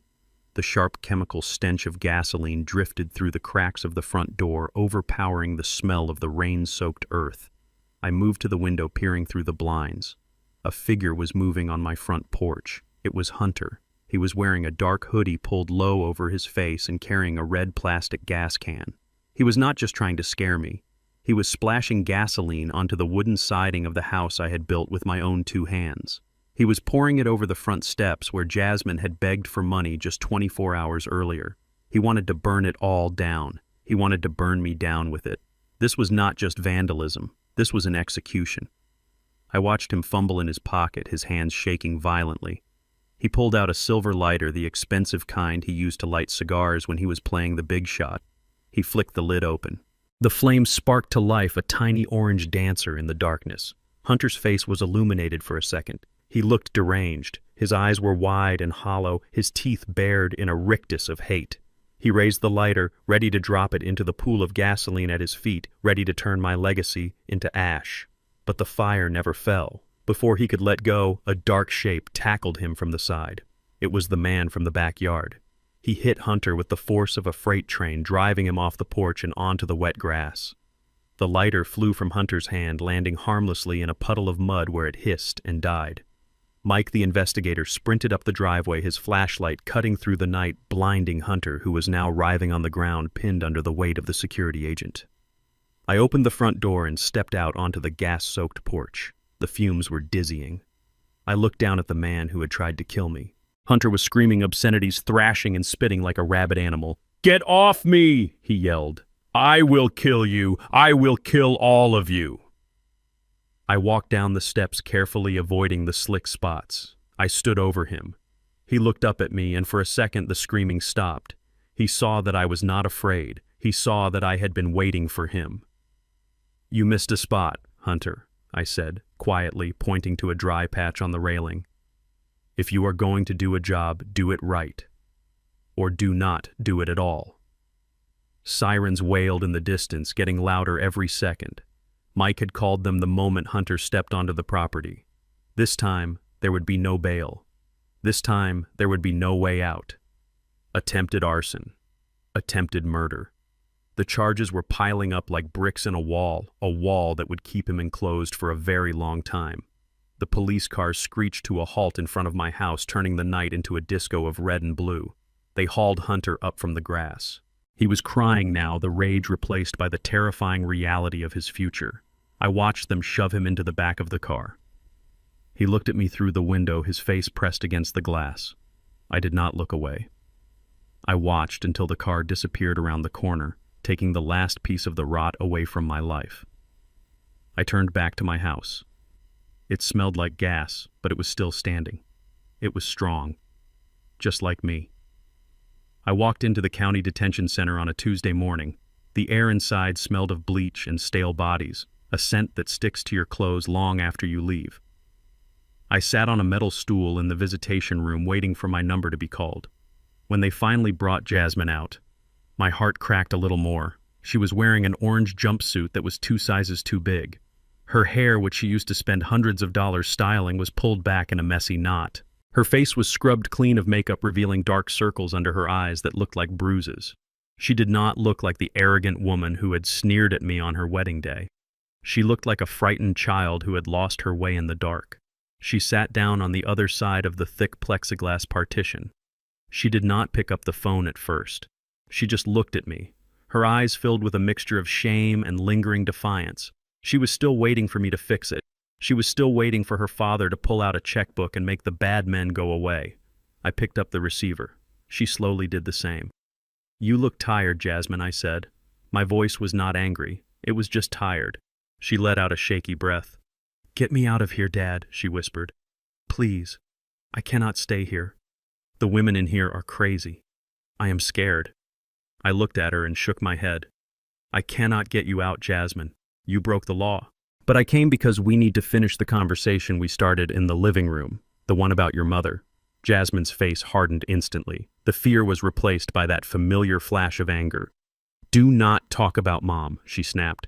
"You lost the right to talk about her when you let her die to save a few dollars. You let her suffer because you were too cheap to pay for the good doctors." "I know the truth, Dad. I remember the arguments." I reached into my jacket pocket. I did not pull out a wallet. I pulled out a small, worn book bound in cracked red leather. It was Lucille's diary. I had kept it in my bedside drawer for 10 years, unable to read it without weeping. But today, I had brought it into the light. I pressed it against the glass so she could see the handwriting. "Do you recognize this?" I asked. Jasmine squinted. It is Mom's, she said, her voice wavering. I opened the book to a page marked with a black ribbon. October 14th, 2010. I began to read aloud, my voice echoing in the small booth. The doctor told me today that the cancer is aggressive. He said there is a treatment, a new protocol in Switzerland. It costs $200,000. Thaddeus wants to sell the house. He wants to sell the business. He wants to sell everything to send me there. But I said no. I looked up at Jasmine. She was staring at the book, her mouth slightly open. I continued reading. I said no because that money is for Jasmine. That is her tuition for the private university. That is her living expenses, so she never has to work a waitressing job like I did. If I spend that money on a treatment that might not work, I am stealing her future. I would rather die knowing she is safe than live knowing I left her with nothing. Thaddeus begged me on his knees today. He cried like a baby, but I made him promise. I made him swear on our marriage that he would keep the money for her. I flipped the page. November 2nd. The pain is bad today. Thaddeus sold his wedding ring. He told me he lost it on a job site, but I saw the pawn shop receipt in the trash. He bought me the good morphine, the kind insurance does not cover. He is working double shifts just to keep the lights on because I forbade him from touching the college fund. He is a good man. He is the strongest man I know. He is letting me die because I asked him to. He is carrying this burden so our daughter can fly. I closed the book. My hand was trembling. Jasmine was frozen. Her face was pale as a sheet. You thought I was cheap, I said, my voice thick with emotion. You thought I was a miser.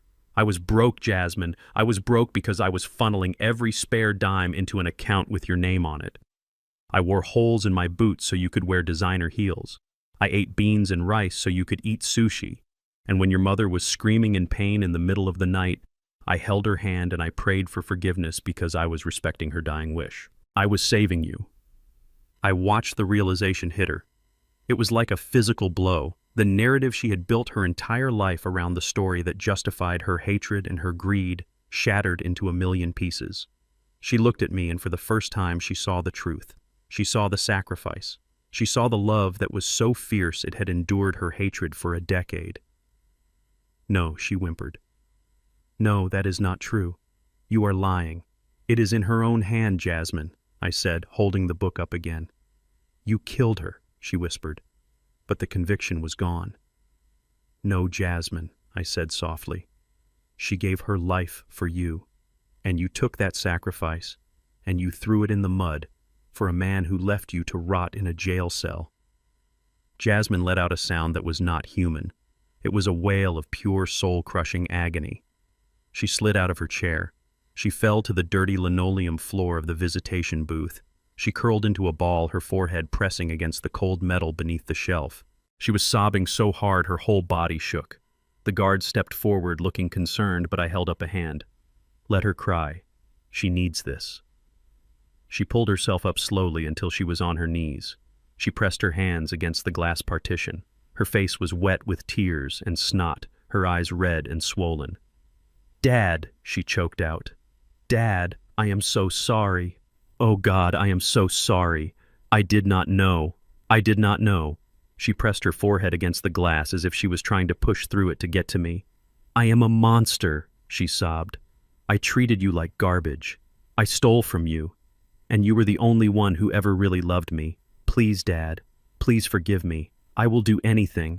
I will spend the rest of my life making it up to you. Just please do not hate me. I looked at my daughter on her knees in an orange jumpsuit broken by the weight of the truth. I placed my hand on the glass directly over hers. The barrier was there, thick and unyielding, but the connection was back. It was faint and damaged, but it was there. I do not hate you, Jasmine, I said, my voice quiet. I could never hate you. You are my daughter. But forgiveness is not a word. It is an action. You have a long road ahead of you. You have to serve your time. You have to pay your debts. But you finally know the truth. And the truth is the only place we can start to build. She nodded frantically, her forehead still pressed against my hand through the glass. I will, Dad. I promise. I will make you proud again. I will make Mom proud. I stood up. The visit was over. I picked up the diary and put it back in my pocket next to my heart. I walked to the door. I looked back one last time.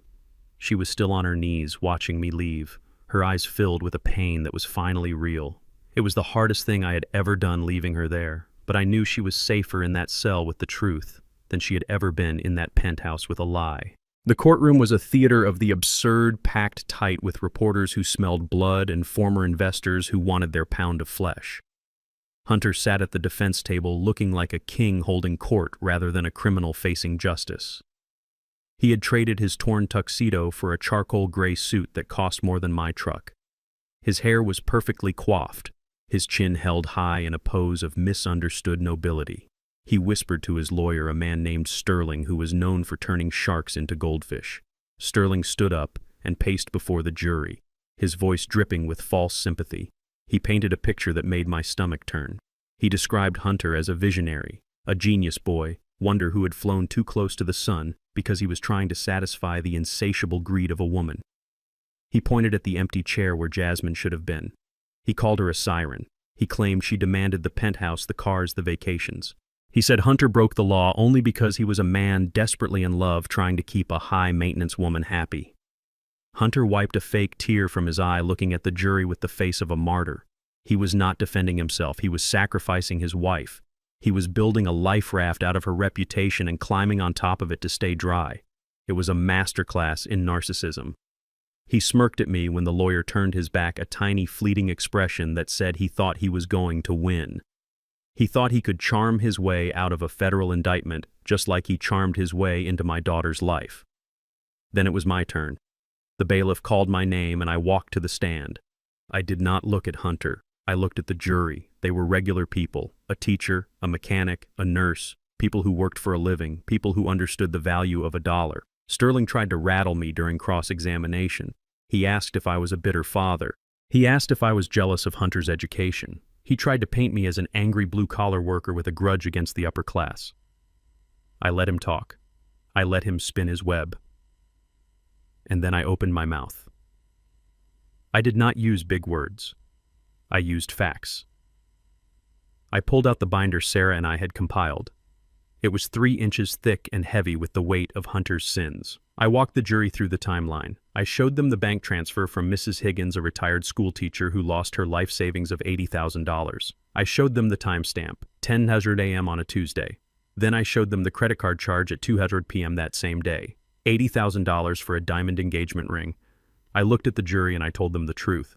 Jasmine did not ask for that ring. She did not even know Mrs. Higgins existed.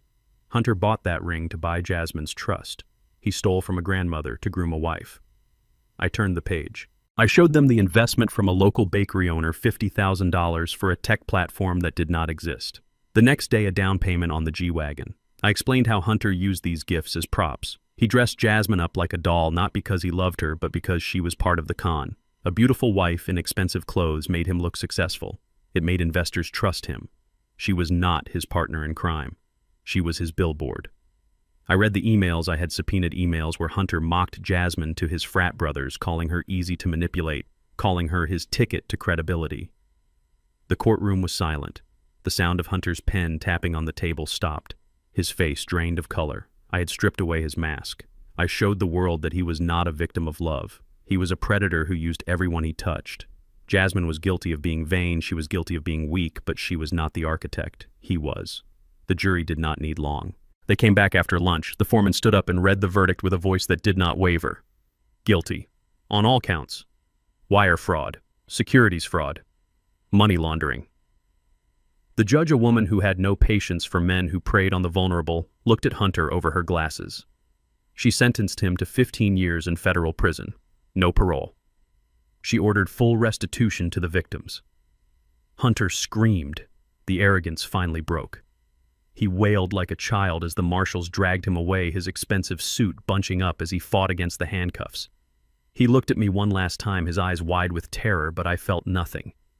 He was already a ghost. Then they brought Jasmine in for her sentencing. She was part of a separate plea deal because of my testimony and her cooperation. She stood before the judge in her orange jumpsuit, her head bowed. She looked small. The judge spoke to her sternly. She acknowledged that Jasmine was manipulated, but she also held her accountable for her own greed and the burglary she attempted at my house. The judge sentenced her to 5 years of probation and 500 hours of community service. She avoided prison time. but the gavel strike still echoed like a gunshot. She was now a convicted felon. The stain was permanent. Her background checks would always show this moment. She could never work in a bank. She could never handle sensitive data. The corporate career she had dreamed of was over before it began. She walked out of the courtroom a free woman, but she carried a heavy chain. She looked across the aisle at me. Her eyes were red. She did not ask for money. She did not ask for a ride. She just nodded a slow, humble acknowledgement of the second chance she had been given. She walked out the heavy doors alone into a world where she would have to rebuild her name from scratch brick by brick, just like her father. It was a Tuesday afternoon when Jasmine showed up at my front gate carrying a plastic bag with her personal effects, the only luggage she had left in the world. Her Mercedes was gone, repossessed by the dealership, and her penthouse was a memory. She looked like a ghost of the girl who had stood in that ballroom wearing a dress worth more than my truck. She walked up the driveway, her eyes fixed on the front door as if it were the gates of heaven. She reached for the handle, assuming it would be unlocked, assuming that after the storm the harbor would be open for her to sail back in. But the door was locked tight. I opened it before she could knock, standing in the frame and filling the space with my body. She tried to step past me, her body language automatic, assuming she could just slide back into her old room and hide from the world until the bruises on her ego healed. "Dad," she said, her voice thin and brittle. "I am so tired. Can I just go lie down?" I did not move. I blocked her path like a stone wall built to withstand a hurricane. "No, Jasmine," I said, my voice low and firm. "You cannot come in." She looked up at me, confused hurt flashing in her eyes like a struck dog. "But where am I supposed to go?" she asked, her voice rising in panic. "I have nowhere. I have no money. I have no husband. I am your daughter. You have to take me in." I looked at her, at the lines of exhaustion etched into her young face. It would be so easy to let her in. It would be so easy to make her hot soup and tuck her into bed and tell her everything would be all right. But that would be a lie, and it would be the worst thing I could do for her. "If I let you in now, Jasmine," I said, "I will be robbing you again. I will be robbing you of the chance to save yourself. You burned this house down with your choices. You cannot live in the ashes." Jasmine stared at me, her mouth trembling. "Are you punishing me?" she whispered, tears pooling in her eyes. "Is this because of the wedding? Is this because of the money?" "No," I said, stepping out onto the porch and closing the door behind me with a final click. "This is not punishment. This is love. Real love. The kind that hurts both of us but heals the wound instead of just covering it." I reached into my pocket and pulled out a folded piece of paper. I handed it to her. She took it, her fingers brushing against my rough skin. "What is this?" she asked, unfolding it. "It is an address," I said. "Mrs. Higgins. The woman Hunter stole from owns a boarding house on the south side. She has a room. It is small. It smells like cabbage and old floor wax. But it is clean and it is cheap. I paid the first month rent. After that, it is on you." Jasmine looked at the address, her nose wrinkling slightly, a reflex she could not control even in her desperation. And below that, I continued, pointing to the bottom of the page. "That is the address of a diner downtown. The owner is an old friend of mine. He needs a dishwasher. It pays minimum wage plus tips if you bus tables. He is expecting you at 6 a.m. tomorrow. Dishwasher." She repeated the word, tasting like vinegar in her mouth. "Dad, I have a degree in marketing. I cannot wash dishes." "You have a felony record, Jasmine," I reminded her, my voice hard. "You have a reputation for fraud. You are not a marketing executive right now. You are a woman who needs to eat. You need to learn what a dollar actually weighs. You need to feel the soap burn your hands. You need to stand on your feet until they scream. You need to understand where I came from so you can figure out where you are going. I forgive you, Jasmine. I forgive you for everything. But I cannot carry you anymore. You have to walk on your own 2 feet." Jasmine looked at the paper, then at me. She looked at the house, the comfortable middle-class safety she had taken for granted her entire life. She looked at the street where she had no car waiting, just a long walk to a bus stop. She took a deep breath. It was a shaky, ragged sound, but it was the sound of air filling lungs that had been holding it for too long. She nodded. She did not scream. She did not beg. She folded the paper carefully and put it in her pocket. "Okay," she said. Her voice was quiet but steady. "Okay, Dad." She turned around and walked down the steps. She did not look back. She walked down the driveway past the mailbox and turned left toward the bus stop. I watched her go until she was just a speck in the distance. The next morning I drove past the diner. I parked across the street and watched through the plate glass window. I saw her. She was wearing a white apron that was too big for her, tied tight around her waist. Her hair was pulled back in a net. She was scraping leftovers off a plate, her face grimacing slightly at the smell of cold eggs and ketchup. She looked miserable. She looked exhausted.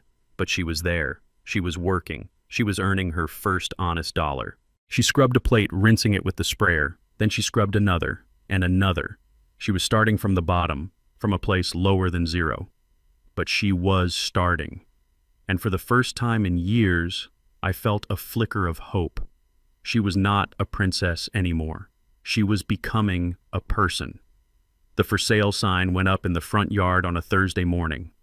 I hammered it into the ground myself the same way I had hammered every nail into the framing of that house 40 years ago. It felt like driving a stake into the heart of a ghost. For decades, that house had been the center of my universe. It was where I brought Lucille home when we got married. It was where we raised Jasmine. It was where I nursed my wife until she took her last breath. But walking through the empty rooms after Jasmine left, I realized something terrifying. It was not a home anymore. It was a museum of sacrifices. Every corner held a memory of something I had given up. The kitchen where I ate cheap meals so my family could feast. The living room where I sat alone while they went on vacations I paid for but did not attend. I had spent my entire life being a provider, a protector, a wallet, and a shield. I had defined myself by who I was to other people. Thaddeus the husband, Thaddeus the father, Thaddeus the builder. I did not know who Thaddeus the man was. I had lived for everyone else for so long that I had forgotten to live for myself. I sold the house to a young couple with a baby on the way. They walked through the rooms with wide eyes, touching the walls with reverence. They saw a future where I only saw a past. When I handed over the keys, I did not look back. I felt a weight lift off my shoulders, a burden I had not realized I was carrying until it was gone. I deposited the check into my account, adding to the fortune that nobody knew about, and I drove away. I was homeless by choice, and for the first time in 71 years, I was completely free. I traded the stationary life for a mobile one. I went to a luxury dealership and bought a 45-foot Class A motorhome. It was a beast of a machine with heated floors, marble countertops, and an engine that purred like a jungle cat. It was bigger than my first apartment. I joined a caravan club for retired singles people who had decided that they were not done living just because their hair was gray. Our first stop was the Grand Canyon. I was sitting outside my rig one evening watching the sun paint the canyon walls in shades of fire and bruised purple when a woman walked over from the campsite next door. Her name was Clara. She was 68 years old, a retired history teacher with laugh lines etched deep around her eyes and hair the color of spun silver. She was holding a bottle of wine and 2 plastic cups. She did not ask me what I did for a living. She did not ask me how much money I had. She just asked if I wanted a drink and some company. We sat by the fire for hours. She told me about her late husband, a firefighter who died in the line of duty 20 years ago. She told me about her travels, about how she decided to see every national park in the country before she died. She had a spirit that was infectious, a curiosity about the world that I had let die in myself years ago. She did not look at me with pity or greed. She looked at me like I was interesting. She looked at me like I was a man worth knowing. We traveled together for the next 3 months. We drove through the deserts of Arizona and the forests of Oregon. We parked our rigs side by side every night, creating a little neighborhood of 2 wherever we went. It was a slow burn, a quiet comfort that grew into something I had not felt since Lucille was young. One night we were parked on a beach in California, watching the waves crash against the shore. We were trying to cook lobsters on a portable grill, but the wind kept blowing the flame out. I was getting frustrated, my old instincts to fix everything kicking in, but Clara just started laughing. It was a bright, clear sound that cut through my irritation. She grabbed a lobster claw and started dancing around the grill, waving it like a conductor's baton, singing an opera song off key. I looked at her, this beautiful, crazy woman dancing in the sand, and something inside me cracked open. A sound bubbled up from my chest, rusty and unused. It started as a chuckle, and then it grew. I started laughing. I laughed until my sides hurt. I laughed until tears ran down my face. I laughed for the wedding that was ruined. I laughed for the house that was sold. I laughed for the years I spent being serious and stoic. It was a cleansing rain washing away a decade of dust. Clara stopped dancing and looked at me, a smile lighting up her face. "There he is," she said softly. "I was wondering when Thaddeus would show up." I reached out and took her hand. Her skin was warm against mine. "I am here, Clara," I said, squeezing her fingers. "I am finally here." And in that moment, under the vast expanse of the starlit sky, I knew that my life was not over. It was just beginning. It had been exactly 365 days since I watched my daughter walk away from my house with nothing but a slip of paper and the clothes on her back. I had kept tabs on her from a distance. I knew she did not stay a dishwasher for long. She worked double shifts covering for anyone who called in sick. She learned every station in the kitchen and every table in the front of the house. Now she was the manager of that same diner downtown. I parked my truck across the street and watched her through the plate glass window. She looked different. The soft, pampered girl who used to spend hundreds on facials was gone. In her place was a woman who looked 10 years older than her actual age. There were fine lines etched around her eyes from squinting at order tickets under fluorescent lights. There were dark circles under her eyes from opening the store at 5 in the morning every single day. Her hands, once perfectly manicured, were now rough and red with short, practical nails that had seen hard labor. She moved with a purpose I had never seen before. She was not floating through life expecting doors to open for her. She was kicking them open herself. I watched her deal with a difficult customer, calming him down with a firm but polite authority that reminded me of myself on a job site. She was not wearing designer clothes anymore. She was wearing a simple black uniform, trousers, and a button-down shirt, but she wore it with more dignity than she ever wore that wedding dress. She had lost everything material, but she had gained something far more valuable. She had gained a spine. She had learned that respect is not something you buy. It is something you earn every single day when your feet hurt and your back aches and you keep going anyway. She was tired, she was worn down, but her eyes were clear. They were the eyes of someone who finally knew who she was. When she called to invite me to dinner, her voice was steady. She did not ask for money. She did not ask for a favor. She just asked for my time. She told me she wanted to take me out. Not to a fancy 5-star restaurant where they charge you for the air you breathe, but to a nice family steakhouse where the portions were big and the atmosphere was warm. I brought Clara with me. I was nervous. I did not know how Jasmine would react to seeing another woman by my side, especially a white woman, given the lies Hunter had fed her about my prejudices.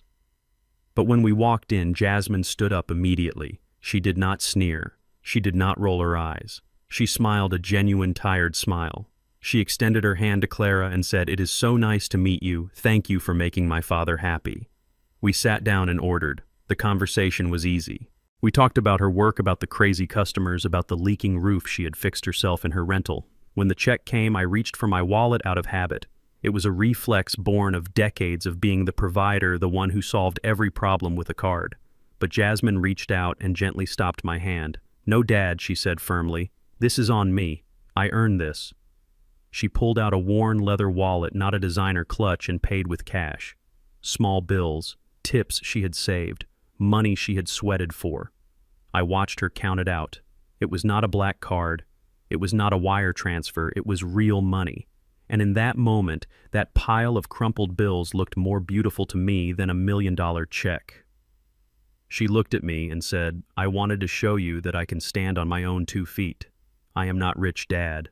I am barely making it. But I am making it. And I am doing it honestly." We walked out to the parking lot, the cool night air wrapping around us. I knew I had to tell her the rest. I had to tell her about the future so there would be no secrets between us. "Jasmine," I said, leaning against my truck, "I need you to know something about the estate, about the money I have left." She looked at me, waiting. I did not see greed in her eyes anymore, just patience. I set up a trust, I continued. "It is called the Lucille Coleman Foundation.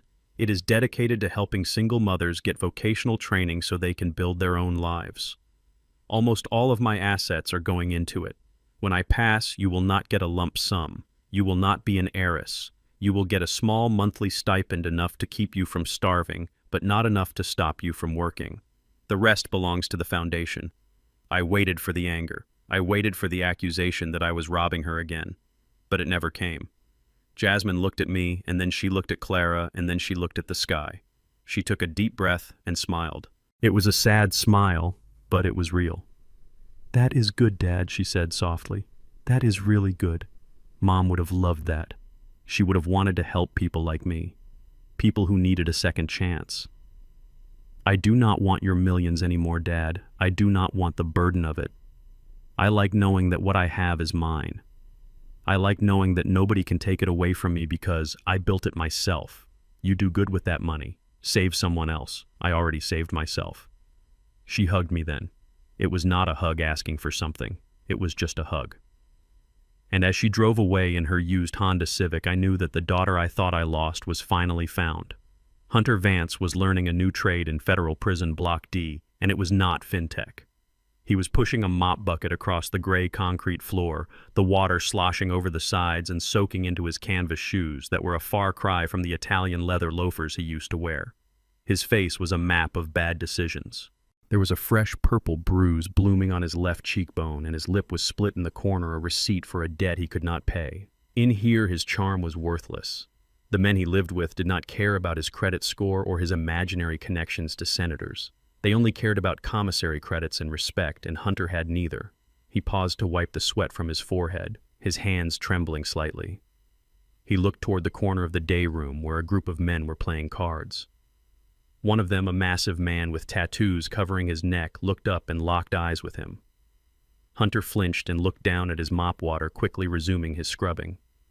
He owed 3 cartons of cigarettes to that table. It was a debt that kept growing with interest rates that would make a loan shark blush. He was tired, he was hungry, he was scared. The arrogance that had defined him, the belief that he was smarter than everyone else, had been beaten out of him one night at a time.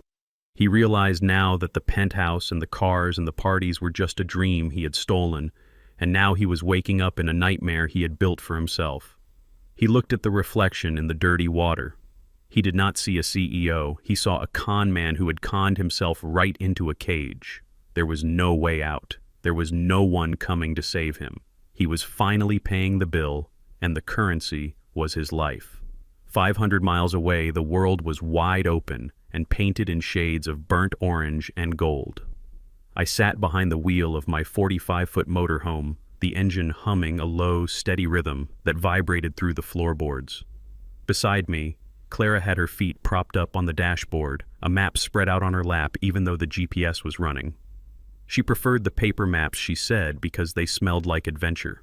We were driving along the rim of the Grand Canyon, the sun dipping low on the horizon, setting the rock formations on fire with light. I looked out at the vast expanse of the earth, the deep crevices and the towering peaks, and I felt a peace so deep it settled in my bones. For 71 years, I had been anchored to one spot, anchored by duty, anchored by the need to build and protect. Now the anchor was pulled up. The wind coming through the open window tasted of sagebrush and freedom. I looked over at Clara.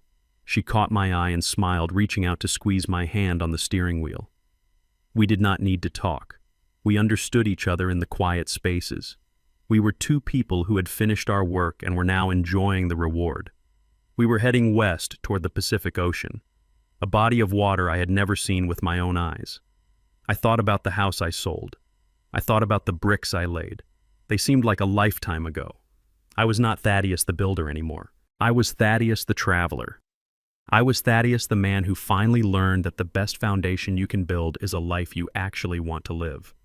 I thought about that night at the hotel often. I thought about the moment I turned my back on my daughter and walked away. It was the hardest thing a father can do. It goes against every instinct in your blood. You want to shield them. You want to cushion their fall. You want to give them the world on a silver platter. But I realized something out here on the open road. Love is not about making things easy. Love is about making things real. If I had paid for that wedding, if I had let them stay in that penthouse, I would have been an accomplice to their destruction. I would have been feeding the very sickness that was killing my daughter's soul. By taking everything away, I gave her the only thing that mattered. I gave her a chance to find herself. Do not ever let your love become a weakness. Do not let your generosity become a crutch. You can build a house for your children, but you cannot live in it for them. You can buy them a boat, but you cannot row it for them. And you certainly cannot give them a fish every single day and expect them to survive when you are gone. You have to teach them to fish. You have to hand them the pole, even if it is heavy, even if the line gets tangled, even if they complain that it is too hard.